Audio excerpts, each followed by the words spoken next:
Hello, अलकास kitchen वर्ल्डमध्ये तुमचं सर्वांचं खूप खूप मनापासून स्वागत आहे. कसे आहात सर्व? आहे चांगलेच असणार आहात. तर रक्षाबंधनला भाऊ घरी आलेला आहे आणि घरी स्वीट नाही आहे, तर बनवा लगेच स्वीट, आणि ते पण घरच्या साहित्यामध्येच, आणि लगेच बनते.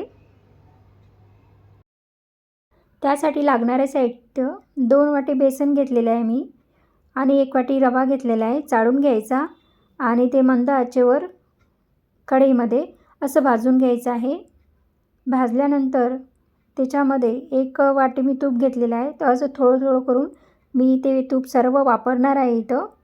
असं टाकल्यानंतर छान असं परतून घ्यायचं आहे, आणि मंद आचेवरच छान भाजून घ्यायचं आहे. बेसन आणि रवा छान भाजला जातो. तर राहिलेलं तूप पण मी टाकून घेते आणि हे भाजून घेते.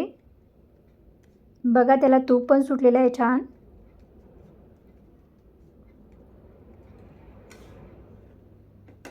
तर इथं माझं बेसन आणि रवा छान भाजून झालेला आहे.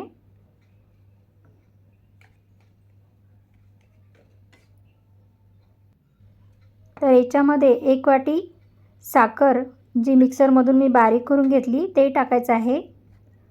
टाकल्यानंतर छान असं मिक्स करून घ्यायचं. इथं तूप मी घरचं काढलेलंच वापरलेलं आहे, आणि ते गरम करून वापरायचं, म्हणजे आपल्या लक्षात येते किती प्रमाण लागते ते. हे पण मंद आचेवरच करून घ्यायचं आहे. तर बघा, छान मिक्स करून घेतलं मी, आणि आता इथं वेलायची पूड टाकली 1 चमचा.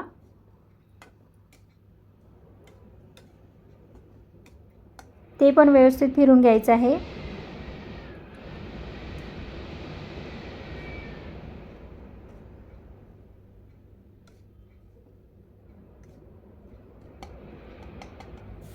तर आता याच्यामध्ये 2-3 पाण्याचे शिपके असे 2-3 वेळा मारून घेते. याच्यामुळे काय होते, जे बेसन आणि रव्याचं आपण स्वीट बनवत आहोत ते छान रवाळ लागते आणि छान खुसखुशीत होते. तर मी बनवत आहे बेसन आणि रव्याची बर्फी.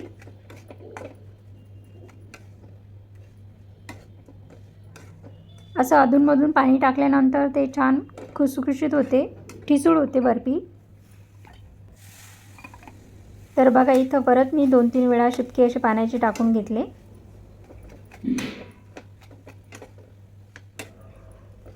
तर बघा, इथं बेसन आणि रवा छान भाजून झालेला आहे तुपामध्ये. तर आता एका प्लेटला मी तूप लावून घेते. त्याच्यामध्ये हे सर्व मिश्रण टाकून घ्यायचं आहे, आणि हे व्यवस्थित असं पसरून घ्यायचं आहे, आणि त्याच्यावरती ड्रायफ्रूट्स टाकायचे आहे.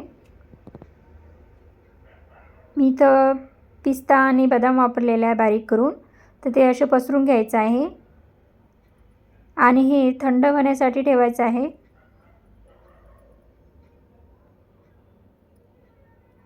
थंड झाल्यानंतर याचे आपण काप करून घेऊया. तर बघा, थंड झालेलं आहे. तर इथं मी एक काप करून घेते याचे. तर इथं मी बेसन आणि रव्याच्या बर्फीचे असे काप करून घेतले. तर बघा, सहज निघते त्याच्या प्लेटमधून. प्लेटला तूप लावलेलं आहे ना, तर असं सहज निघते, आणि छान बघा, छान झालेली आहे.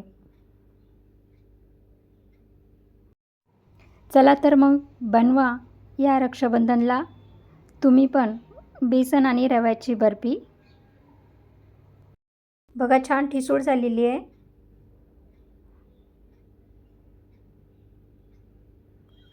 आणि हे प्रमाण अचूक आहे. 2 वाट्या बेसन आणि 1 वाटी रवा आणि 1 वाटी तूप.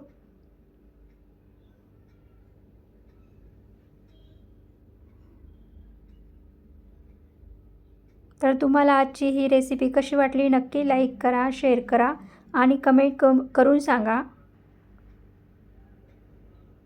तोपर्यंत खात राहा, मस्त राहा, स्वस्त राहा. धन्यवाद.